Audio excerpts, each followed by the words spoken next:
방금 읽은 전도서 9장의 말씀을 가지고 행복이라는 주제로 잠시 말씀을 살펴보겠습니다.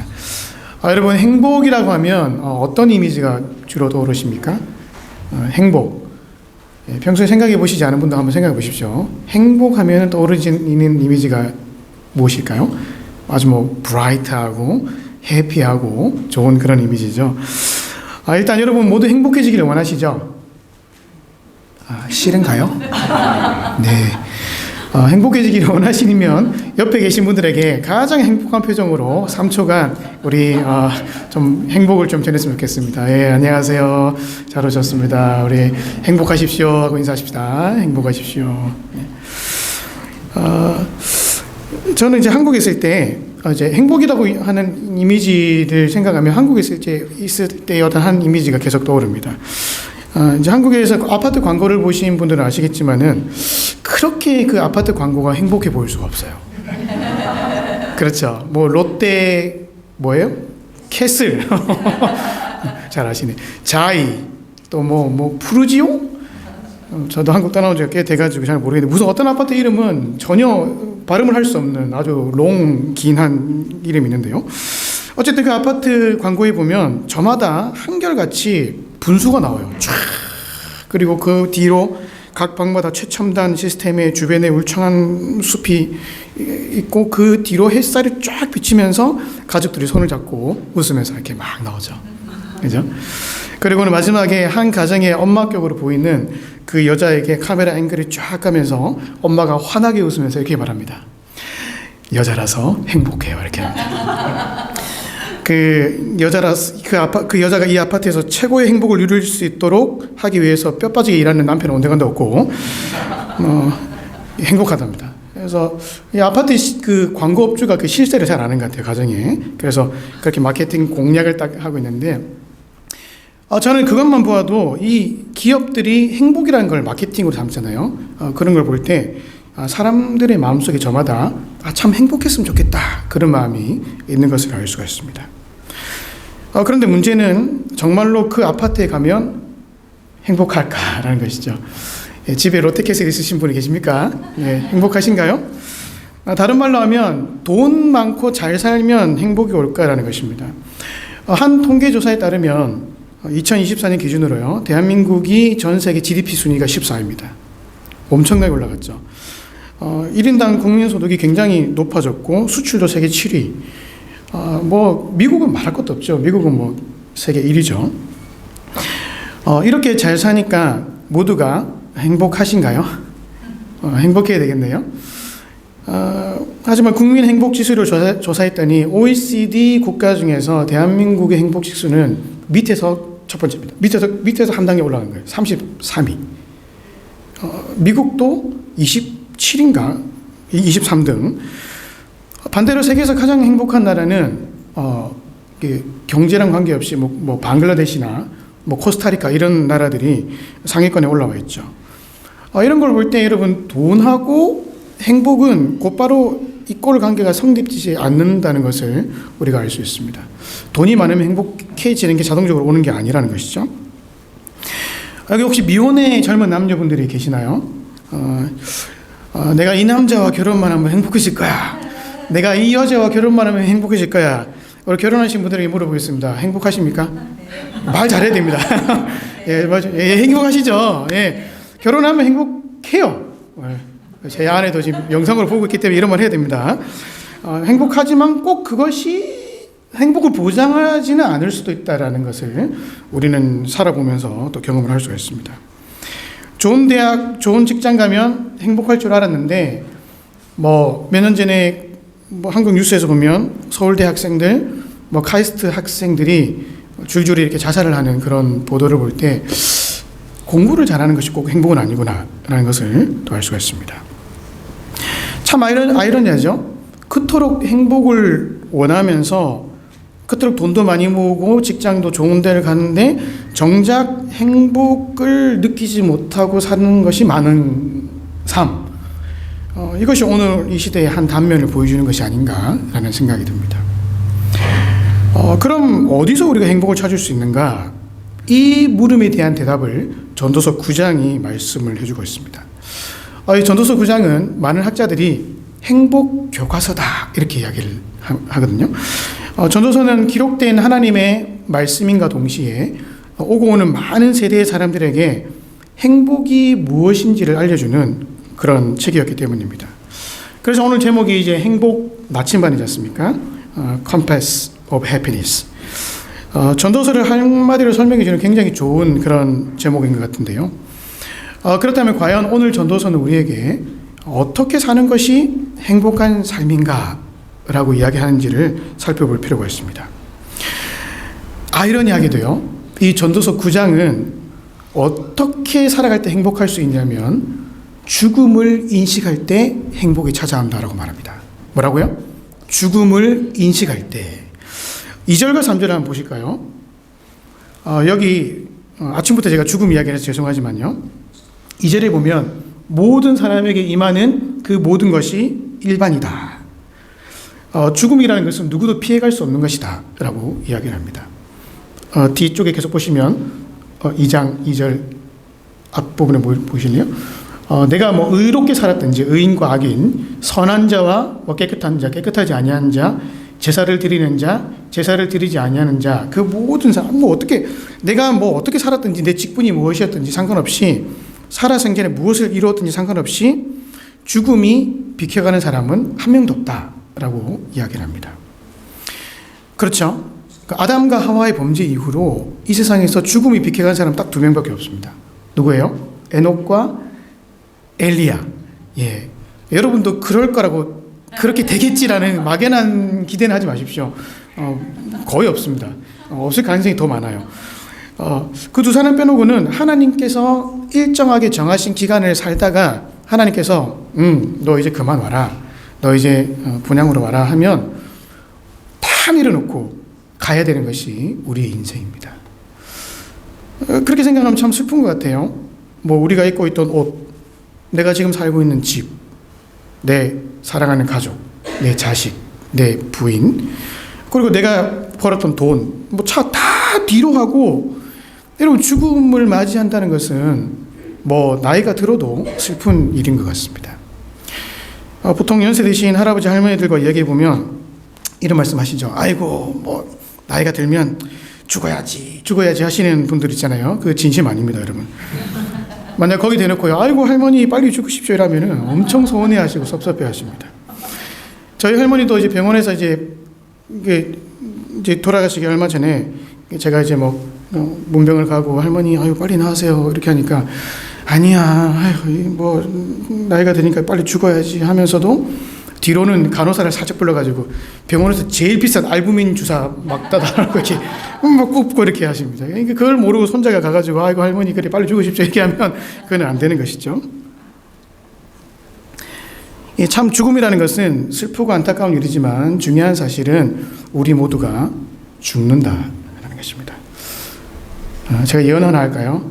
150년 뒤에 버밍엄 십자가의 교회에서 예배 드리실 분 이 중에 아무도 없습니다.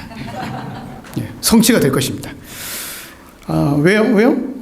우리는 죽기 때문인 것이죠. 우리 수명의 한계가 있습니다. 하나님께서 오늘 부르시면 가야 돼요. 내일 부르시면 내일 가야 됩니다. 그렇죠? 1년 뒤에 부르시면 10년 뒤에 부르시면 그때 가야 되는 것이 우리의 인생이다라는 것을 오늘 전도서는 기억하라 이렇게 이야기합니다. 그런데 앞서 전도서가 행복을 가르쳐주는 교과서라 그랬지 않습니까? 그러면 내가 죽는다는 사실을 인식하는 것과 행복은 도대체 무슨 관계가 있는 것일까라는 것이죠. 그것을 오늘 본문이 우리에게 굉장히 명쾌하게 3가지로 말씀을 해주고 있습니다. 먼저 우리가 죽음을 인식할 때 찾아오는 행복이 무엇이냐면 그것은 바로 오늘 내가 살아있음에 대한 행복입니다. 뭐라고요? 오늘 내가 살아있음에 대한 행복. 이것을 알기 위해서 4절을 한번 보시겠습니다.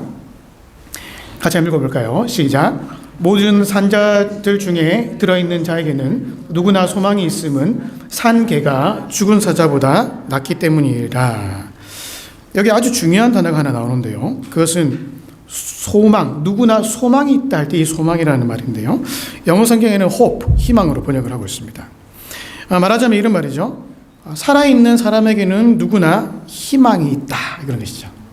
그러면서 개와 사자를 비교를 하고 있는데요. 사자는 구약 성경에는 주로 왕을 이렇게 빗대어 있는 말입니다. 그리고 사자는 덩치도 굉장히 크고 멋있잖아요. 그래서 사자라고 하면 정말 이렇게 이 땅에서 누릴 수 있는 최고의 힘과 권력이 있는 그런 동물을 말합니다. 그런데 그런 동물의 왕 사자라 할지라도 어떻게 돼요? 죽으면 그만이다라는 거예요. 근데 개는 구약 시대에도 우리 개라는 어감 별로 안 좋잖아요. 구약 시대에는 개가 더 안 좋았어요. 그야말로 개입니다, 개. 천한 개. 근데 아무리 똥개라도 살아있으면 뭐라도 할 수 있는, 뭐 골목에서 짖는다든지 길거리에 돌아다닌다든지 뭐라도 할 수 있는 그런 기회가 주어진다라는 것입니다. 여러분, 왜 전도서에서요 죽음을 기억하는 것이 행복이라고 말합니까? 그것은 살아있는 사람, 살아있는 존재에게는 누구에게나 기회의 소망이 있기 때문인 것입니다. 사랑할 수 있는 기회, 그죠? 이 아침처럼 예배할 수 있는 기회, 피곤하면 예배 시간에 졸 수도 있는 기회, 심지어 미워할 수도 있는 기회가 있습니다. 누구를 미워할 수도 있어요. 시기할 수도 있고 심지어는 죽을 수도 있는 기회가 있습니다. 하지만 죽은 사람 보십시오. 그 다음 전도서 5장 5절 6절에 보시면요, 산자들은 죽을 줄도 아는데 죽은 자들은 어떻게 돼요? 아무것도 모른다. 그들이 다시는 상을 받지 못하는 것은 그들의 이름이 잊어버린 바 됩니다. 그들의 사랑과 미움과 시기도 없어진 지 오래이니 해 아래에서 행하는 모든 일들 중에 그들의 돌아갈 몫은 영원히 없다. 모든 가능성의 상태가 사라진 것이 바로 죽음인 것이죠. 그런 면에서 여러분, 이 죽음을 통해서 행복을 이야기하는 전도서에서 우리가 발견할 수 있는 첫 번째 행복이 무엇이냐면 오늘 우리가 살아있음에 대한 감사와 행복인 것입니다. 여러분, 지금 살아계신 것 축하드립니다. 예, 여러분 옆 사람한테 살아계신 것 축하드립니다. 한번 이야기하십시오. 예, 살아계신 것을 진심으로 축하드립니다. 여러분, 지금 살아있는 것이 여러분 행복인 거예요. 왜냐하면 여러분 앞에는 무궁무진한 기회와 가능성들이 열려있기 때문인 것이죠. 어제 생을 마감했던 사람들이 결코 꿈꾸고 상상할 수 없었던 것이 오늘이라고 하는 단어고, 그 오늘이 바로 저와 여러분에게 주어진 것이죠. 그러니 여러분요, 이 생명이라는 것이 얼마나 놀라운 것인지 모릅니다. 하나님이 주신 생명, 기회라는 거 말이죠. 어떤 과학자가 이제 연구해서 로봇 손가락 하나를 이렇게 만들었어요. 10년을 연구해서 만들었습니다. 그 로봇 관절이 이렇게 움직이는 거 있잖아요. 이렇게 만들어서 너무 흥분해가지고 자기 친구를 불러가지고, 얘 봐라, 내가 이거 만들었어, 봐, 보여? 관절 움직이는 거 보여? 이렇게 만들었어요. 이제 그 흥분한 친구 얼굴을 보고는 이 친구가 이제 전도하려고 이렇게 했던 친구인데요. 그래, 그게 그렇게 신기하니? 그러면 이건 안 신기해, 이렇게. 무슨 말입니까? 사람이 로봇 손가락이 하나 만드는데 10년이 걸렸는데, 그것도 신기한데 내가 자유자재로 움직일 수 있는 이 손가락, 내 눈, 말할 수 있는 입, 다리, 이거 누가 만드신 것입니까? 하나님이 만드신 것이죠. 그리고 하나님께서 나에게 주신 이 생명, 그 생명 안에서 내가 움직이고 살아 숨 쉴 수 있고 대화하고 사랑과 기쁨을 나눌 수 있는 이것, 여러분, 이것 자체가 하나님이 우리에게 주신 놀라운 축복이다라는 것이죠. 여러분, 오늘 아침에 눈이 번쩍 떠진 거 그냥 떠졌다 생각하지 마십시오. 하나님이 떠지게 하신 것입니다. 그리고 여러분이 이렇게 교회에 나온 것 하나님이 나오게 하신 것이고, 그것 자체가 하나님이 우리에게 주신 기회이고 은혜라는 것이죠. 통계조사에 따르면요, 한 해에 미국에서 교통사고로 죽는 사람이 33,000명이에요. 하이웨이에서만 죽는 사람이. 그리고 총기로 죽는 사람은 34,000명이었는데 작년 거를 조사해 보면 43,000명입니다. 그러면 뭐 이렇게 뭐 하이웨이에서 죽는 사람, 총기로 죽는 사람, 여러 가지 질병으로 죽는 사람 다 합치면 사람의 수명이 몇 살인 것 같습니까? 평균적으로 고작 한 50살? 50살 넘으신 분들은 감사하시기 바랍니다. 50살밖에 안 돼요. 여러분, 아무리 영양제를 많이 챙겨 먹고 내가 뭐 건강하게 운동을 잘하고 살아도 내일을 장담할 수 없는 것이 여러분 사람의 인생인 것입니다. 그렇지 않습니까? 그럼에도 불구하고 하나님이 나에게 오늘이라고 하는 새로운 한날을 허락하신 것은, 만약 내 삶에 뭐 다른 감사할 제목을 하나도 찾지 못한다 할지라도 여러분, 그것 하나만 가지고도 하나님을 목소리 높여 찬양해야 될 감사의 제목인 것입니다. 여러분, 어떤 분은 이런 말 하죠. 나는 빨리 주님 품에 갔으면 좋겠다. 그거는요, 반은 맞고 반은 틀린 것입니다. 왜 그런지 아십니까? 주님 품에 가는 것 너무 좋죠. 예, 주님 부르시면 언제든지 가야죠. 너무나 영광스럽고 그것만큼 진짜 우리 인생의 최고의 복이 어디 있습니까? 그런데 하나님이 나에게 오늘 주신 이 시간들은 다시 돌아오지 않는 시간이고 이 세상의 그 어느 것과도 바꿀 수 없는 최고의 가치가 바로 오늘이라는 시간인 거예요. 하나님께서 오늘 살으라고 하신 이 날이 주님이 우리를 부르시는 것만큼이나 우리에게 주신 놀라운 축복의 시간이다 라는 것을 우리 모두가 기억을 해야 되는 것입니다. 그러니요, 여러분 잘 기억하십시오. 사람은 다 죽습니다. 그러나 하나님이 만약 여러분에게 오늘이라는 시간을 주시고 여러분의 생명을 연장시켜 주셨다면 살아있는 것 자체만으로도 하나님께 감사와 기쁨으로 영광을 돌릴 수 있는 저와 여러분 되실 수 있기를 주님의 이름으로 축복합니다. 이것이 바로 죽음을 통해서 첫 번째 알 수 있는 행복인 거예요. 두 번째로 죽음을 인식함을 통해서 발견할 수 있는 행복이 있는데요. 그것은 바로 죽음을 인식하면서 하나님을 만날 수 있는 행복입니다. 무슨 행복이라고요? 하나님을 만날 수 있는 행복. 10절을 한번 보시겠습니다. 이것도 같이 한번 읽어볼까요? 시작. 내 손이 이를 얻는 대로 힘을 다하여 할지어다. 내가 장차 들어갈 수월에는 일도 없고 계획도 없고 지식도 없고 여기 이제 스올이라는 말이 나오는데요. 이 스올은 지옥을 의미하지 않습니다. 여러분 구약 성경을 보실 때 잘 아셔야 되는데 스올은 지옥을 말하는 것이 아니라 문학적으로 보면 이게 사후 세계를 말하는 거예요. 죽음 이후에 가는 세계를 스올이라고 표현합니다. 근데 전도서 9장은 이제 죽음을 이야기하면서 이제 장차 들어갈 죽음 이후의 세계가 있다라는 것을 이제 힌트를 주는 것이죠. 소위 말하면 죽음이 끝이 아니다라는 겁니다. 죽음이 끝이 아니다라는 말은 전도서뿐만 아니라 성경 곳곳에서 등장을 하는데요. 여러분 누가복음 16장에 보면 거지 나사로 이야기를 기억하시는 분이 계실 겁니다. 거기 보면 죽음 이후에 거지 나사로가 천국 가고 부자가 지옥을 가면서 사후 세계가 있다라는 것을 분명히 언급을 하고 있습니다.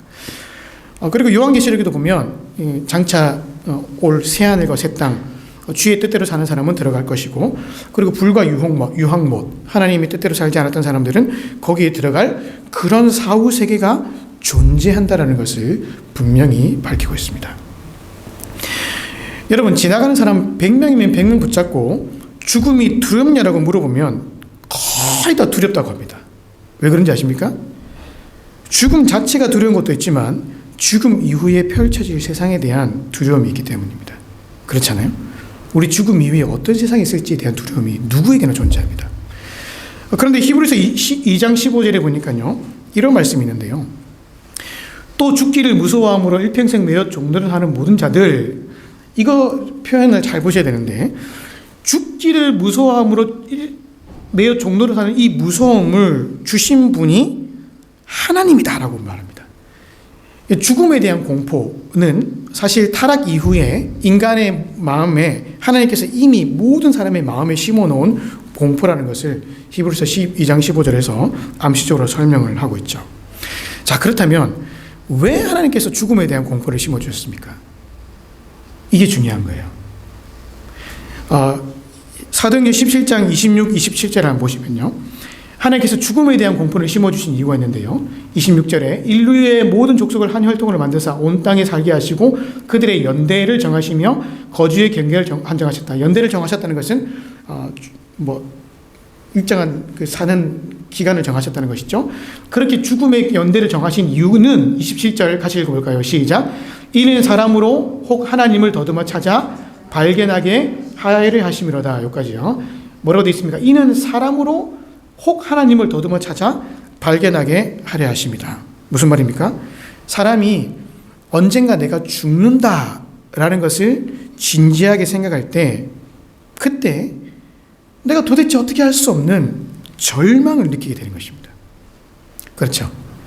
사실 돈도 벌고 집도 사고 사랑하는 사람 만나는 것 다 내 힘으로 되었고 내 힘으로 될 줄 알았는데 내가 어떻게 할 수 없는 죽음 앞에 딱 이르게 되니까 어떻게 돼요?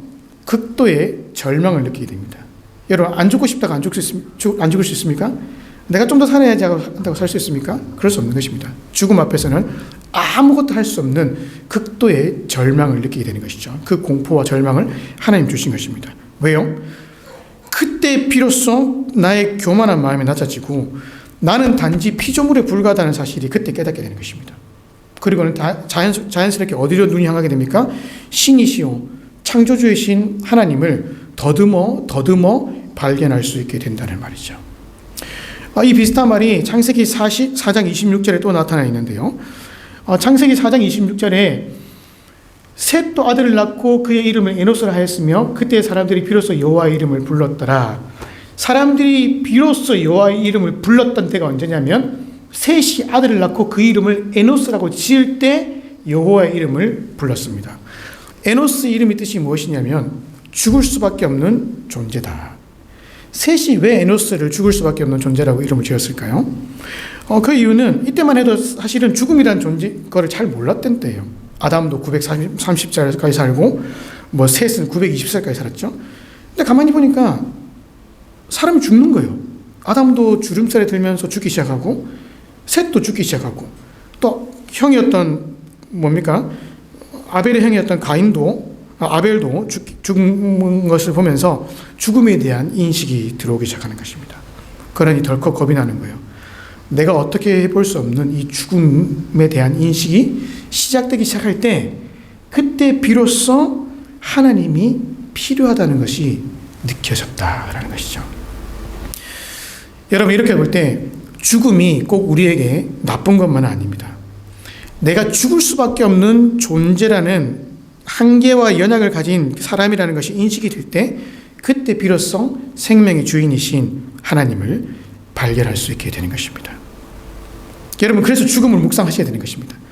아담이 비록 범죄해서 이 땅에 죽음이 들어왔지만 둘째 아담이신 예수님께서 십자가를 통해서 그 죄와 죽음의 권세를 모두 깨뜨리신 것이죠. 그리고는 누구든지 그 이름을 믿는 자, 누구든지 예수님께서 내 생명의 주인이심을 고백하는 자에게는 그 이름을 믿고 빈손 들고 나오는 사람에게는 그 빈손에 하나님께서 영생의 축복을 안겨주시는 것입니다. 이 진리가 어디서부터 나오는 것입니까? 내가 죽는다는 것을 인식할 때, 그리고 내가 죽음 앞에서 내가 어쩔 수 없는 절망을 느끼는 것에서부터 시작이 되는 것입니다. 그러니 여러분요, 오늘 우리가 이 땅에서 어떻게 하면 행복하게 살 수 있습니까? 죽음을 계속 묵상하십시오. 여러분은 죽는 존재입니다. 여러분은 영원히 살 수 없는 존재입니다. 그것을 아셔야 되는 것이죠. 그것을 계속 묵상하십시오. 그러면 내가 정말 아무것도 아닌 존재임을 발견하게 되는 것이죠. 그리고는 어떻게 합니까? 생명의 주인 되신 주님 앞에 나오셔야 되는 것입니다. 그리고 주님 앞에 하나님, 나를 구원하여 주십시오. 나의 죽을 수밖에 없는 이 생명에 영원한 생명을 허락하여 주시옵소서. 여러분 그렇게 하나님 앞에 빈손 들고 나오면요, 하나님은 그 사람에게 구원과 영생의 은혜의 선물을 주시는 것입니다. 여러분 여기 교회 예당에 앉아있다고 해서 저는 모든 분들이 다 주님을 믿고 영생의 선물을 받은 사람이라고 저는 확신을 하지만 그러지 않을 수도 있는 것이죠. 몸만 교회에 나와서 이 땅에 발붙여서 내가 주인 되어 살아가는 사람이 많을 수 있습니다. 그러나 오늘 이 아침에 여러분을 영생의 자리로 초대합니다. 여러분은 죽을 수밖에 없습니다. 그러나 그 죄와 죽음의 권세를 예수님께서 깨뜨리셨습니다. 그 주님 앞에 나와서 주님을 나의 주, 나의 하나님으로 고백하는 순간 죽음은 더 이상 여러분을 주장할 수 없고 여러분에게 영생의 축복이 주어지는 것입니다. 그 예수님이 이 아침에 영접하실 수 있기를 주님의 이름으로 축복합니다. 그렇게 되면요, 죽음은 더 이상 우리를 두렵게 하지 않는 거예요. 설령 오늘이 우리의 인생의 마지막 날이라 할지라도 그것이 두렵지 않는 것은 오늘 내가 죽으면 나를 구원하신 하늘 아버지께서 내 손을 잡고 영원한 하늘 집으로 나를 인도하실 것이기 때문입니다. 그것이 나의 공로가 아닌 예수 그리스도의 은혜로, 나의 의로움이 아닌 당신의 변함없는 사랑으로 우리를 인도하시는 것이죠. 따라서 여러분, 죽음의 한계를 통해서 하나님의 손을 굳게 붙잡고 그리함으로 죽음의 두려움을 넉넉히 승리하고 이 땅에서 행복한 삶을 살아갈 수 있는 저와 여러분 되시기를 주님의 이름으로 축복을 드리겠습니다. 끝으로요, 이 죽음을 인식하면서 발견할 수 있는 행복이 무엇이냐면 인생을 즐겁게 사는 행복입니다. 무엇이라고요? 인생을 즐겁게 사는 행복입니다. 7절 한번 보시겠습니다. 예, 같이 한번 읽어보실까요? 시작. 너는 가서 기쁨으로 네 음식물을 먹고 즐거운 마음으로 내 포도주를 마실지어다. 이는 하나님이 내가 하는 일들을 벌써 기쁘게 받으셨음이니라. 우리 전도서 9장 2절부터 6절까지는 우리가 방금 살펴본 것처럼 이 죽음이 무엇이다라는 것을 계속 이야기를 하고 나서 이제 7절부터 무슨 말씀이 나오냐면 너 죽음을 인식했지? 그러면 이렇게 살아야 돼 라고 하면서 하나님이 허락하신 삶들 동안에 사람이 죽고 나면 도무지 즐길 수 없는 그 기쁨을 하나씩 발견하면서 살아가라 이렇게 말씀합니다. 물론 여기서 말하는 기쁨은 뭐 부어라 마셔라 뭐 이런 쾌락의 기쁨이 아니라 하나님께서 우리 일상에 소소한 기쁨을 심어 놓으셨거든요. 그 기쁨을 하나씩 발견하면서 의미 있고 즐겁게 살아가라 그렇게 말씀하는 것입니다. 제가 이제 교회 사무실에 있다가 그전 교회 말이죠. 가끔씩 이제 설교 준비하다 머리가 너무 아플 때가 있어요. 설교가 이게 참 좋은데 가끔씩 준비하다 보면 머리가 이게 막혀가지고 머리가 아플 때가 있습니다. 그러면 꼭 찾아가는 곳이 있는데 교회 뒷마당에 있는 어린이 놀이터입니다. 제가 놀이터 정말 좋아해요. 가서 말도 타고 그네도 타고 막 그러면서 즐거운 시간을 가집니다. 근데 그렇게 이제 거기서 이렇게 쉬다 보면 저쪽에 그 나무에 그 빨간 새들이 앉아서 노래하는 걸 본 적이 있어요. 여러분 빨간 새 본 적 있습니까? 한국에서는 본 적이 없는 것 같아요. 근데 진짜 빨간 새 2마리가 그 나무에 앉아서 우는데 가만히 들어보니까 그 우는 소리가 진짜 지지배배 이렇게 울어요. 정말 지지배배 이렇게.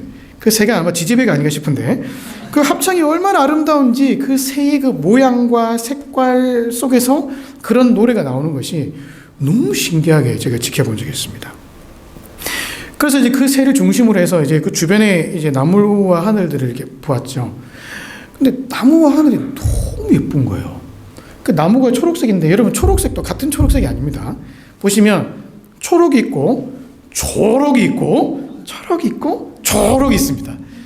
이 초록색 나무들이 어우러져서 그 하늘의 그 색깔과 함께 어우러져 있는 그것을 보면서 그네를 이렇게 막 타고 있으면 바람이 살랑살랑 불어오면서 제 귓전을 이렇게 때리면서 정말 하늘의 구름이 솜사탕이 아닐까, 어디 한번 뛰어 올라 볼까, 이런 찬양이 아니라 가요가 이제 나오면서 어쨌든 가슴이 뻥 뚫리면서 이 자연을 지으신 하나님에 대한 묵상이 절로 나옵니다.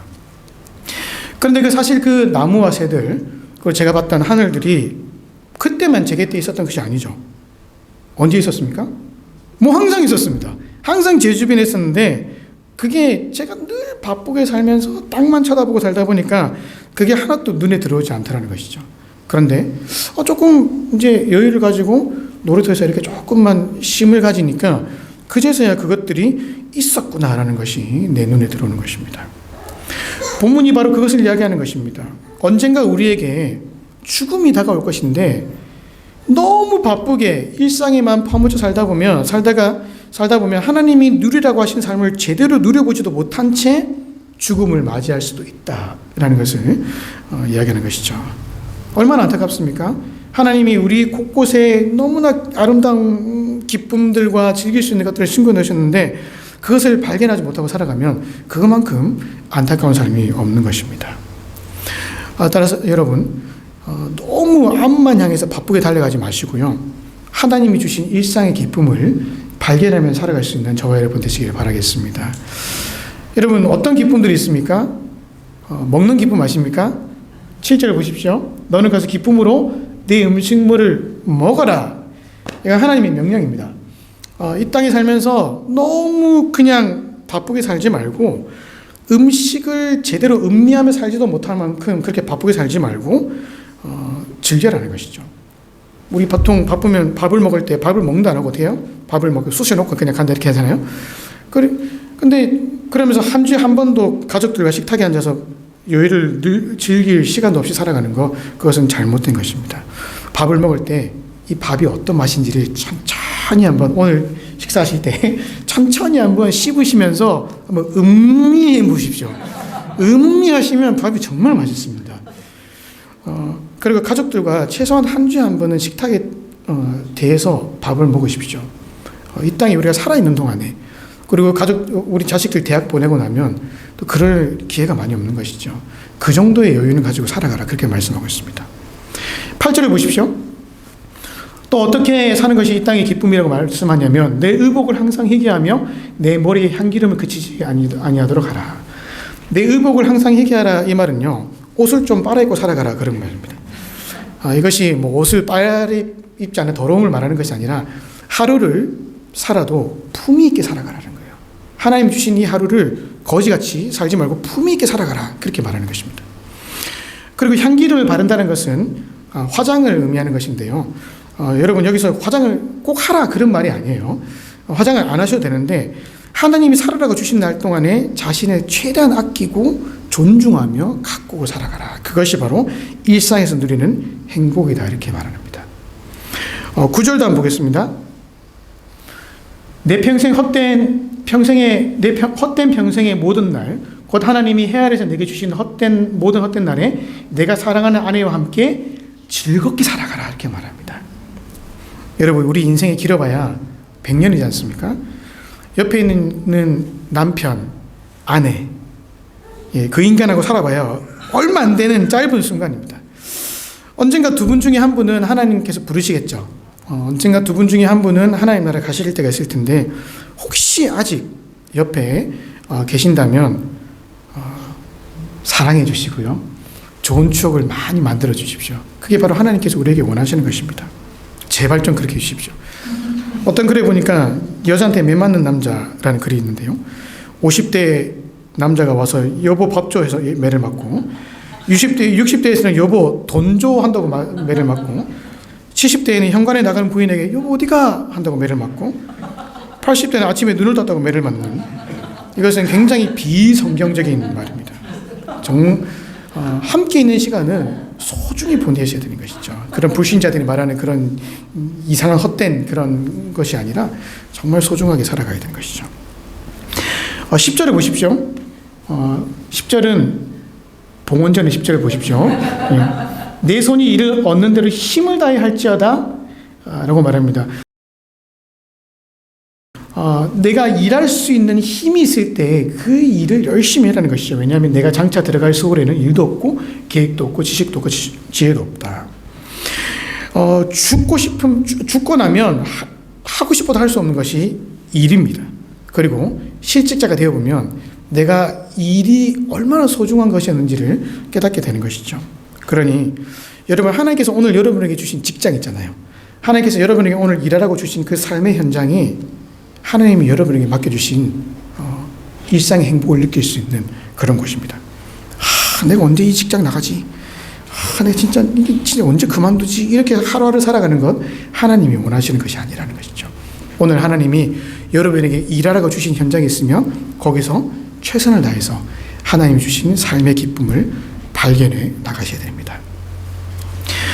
여러분 오늘 우리가 사는 일상은 하나님이 주신 소중한 선물인 것이죠. 아침에 일어나면 하나님께서 우리 각자에게 하루라고 하는 선물 보따리를 하나씩 우리에게 주십니다. 이 시간들 안에서 하나님 안에서 즐기고 누리시면서 의미 있게 보내십시오. 그것이 바로 행복인 것입니다. 말씀을 맺으면서요. 오늘 전도서를 통해서 많은 말씀을 살펴봤지만 행복하게 살 수 있는 길은 딱 한 가지입니다. 죽음을 기억하고 오늘 하루를 소중하게 살아가라. 뭐라고요?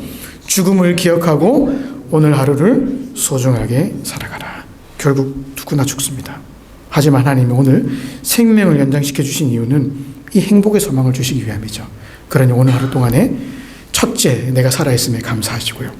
둘째, 생명의 시간 동안에 십자가를 통해서 자신을 주신 하나님을 깊이 발견하시고, 셋째, 오늘 일상 가운데 하나님 안에서 즐겁게 살아가십시오. 그러면 여러분의 삶에 행복이라고 하는 두 글자가 새겨지게 될 것입니다. 이런 은혜가 있으시기를 주님의 이름으로 축복을 드리겠습니다.